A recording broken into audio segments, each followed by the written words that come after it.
بسم اللہ الرحمن الرحیم الصلاۃ والسلام علیک یا رسول اللہ وعلی آلک و صحابک یا حبیب اللہ اللہم صلی علی محمد وعلی آل محمد صلی اللہ علیہ یا محمد نور من نور اللہ۔ اللہ تبارک و تعالیٰ کے ہدایت یافتہ بندے جن پر اللہ نے اپنا خاص انعام اور فضل کیا، قرآن پاک، احادیث نبویہ اور عام لوگوں کی بات بھی سن کر اس سے وہ نکتہ، وہ راز، وہ حکمت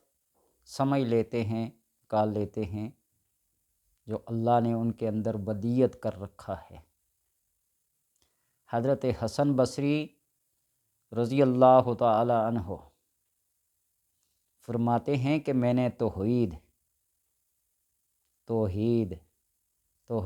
اللہ کو ایک ماننا،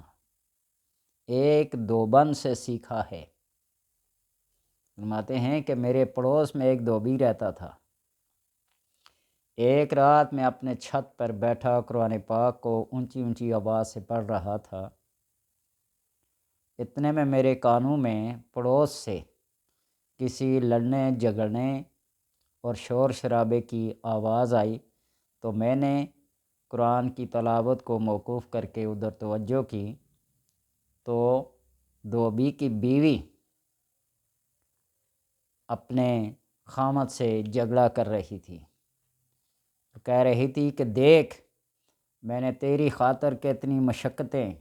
کتنی تکلیفیں، کتنی مصیبتیں، کتنے فاقے برداشت کیے ہیں، لیکن تمہیں نہیں چھوڑا۔ میں مزید بھی تکلیفیں مصیبتیں برداشت کر لوں گی، فقر و فاقے سے گزار لوں گی، بھوک اور پیاس اور ننگ و افلاس سے اپنی زندگی گزار لوں گی، لیکن اگر تو نے مجھے چھوڑ کر کسی اور سے نکاح کر لیا تو میں ہرگز تمہارے ساتھ نہیں رہ سکتی۔ یہ وہ الفاظ تھے، یہ وہ جملے تھے جو حسن بصری رضی اللہ تعالی عنہ کے کان میں پڑے تو فرماتے ہیں کہ یہ بات سن کر پھر میں نے قرآن پاک کو پڑھنا شروع کر دیا اور تلاش کرنا شروع کیا کہ یہ بات کہیں لکھی ہوئی ہے۔ تو جب اس آیت پر پہنچا ان اللہ لا یغفر ان یشرک بہ ویغفر لمن یشاء،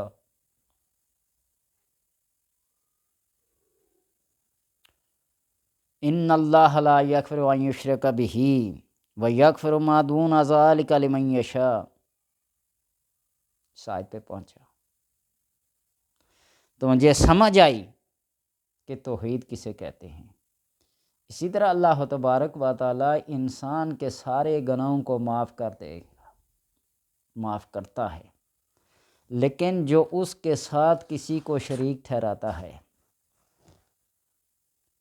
اس کے علاوہ کسی کو معبود بنا لیتا ہے، اس کے علاوہ کسی سے مناجات کرتا ہے، حاجات طلب کرتا ہے، غم و دکھ میں کسی اور کو پکارتا ہے، اللہ تبارک و تعالیٰ پھر غیرت جلال میں آ کے تو پھر اسے معاف نہیں کرتے۔ یہ وہ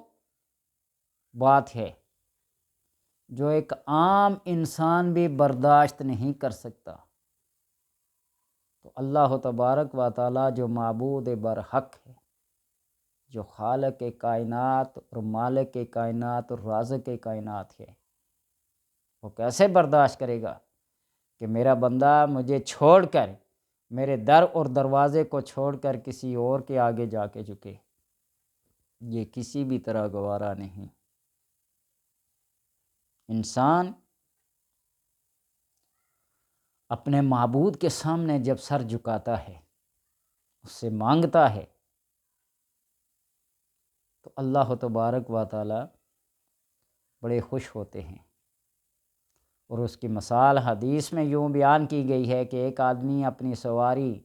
سامان سے لدی ہوئی لے کے سفر پہ نکلتا ہے، کہیں تھک ہار کر وہ بیٹھ جاتا ہے، سستانے کے لیے، آرام کرنے کے لیے، اتنے میں اسے اونگ آتی ہے، اس کی آنکھ لگ جاتی ہے، اور جب وہ نیند سے اٹھتا ہے دیکھتا ہے کہ سواری ساز و سامان کے سمیت گم ہے، لاپتہ ہو گئی، پریشان و گردان، اور اسی پریشانی کے عالم میں آنے واحد میں اس کے سامنے وہ سواری ساز و سامان کے ساتھ آنکھ کھڑی ہوتی ہے، اور وہ خوشی کے مارے اللہ تبارک و تعالیٰ سے یہ دعا کرتا ہے، یہ عرض کرتا ہے، یہ مناجات کرتا ہے، اس کے سامنے شکر گزاری کے انداز میں کہتے ہیں اللہم انت عبدی و انا ربک، اللہ تو میرا بندہ ہے اور میں تیرا رب ہوں۔ اس خوشی کے عالم میں اسے عبد اور رب کے درمیان فرق ہی بھول جاتا ہے۔ تو اسی طرح اللہ تبارک و تعالیٰ معبود برحق ہونے کے باوجود فرماتا ہے انت عبدی وانا ربک، انت عبدی وانا ربک، تو میرا بندہ ہے اور میں تیرا رب ہوں۔ جب بندہ اس کے سامنے جھکتا ہے نا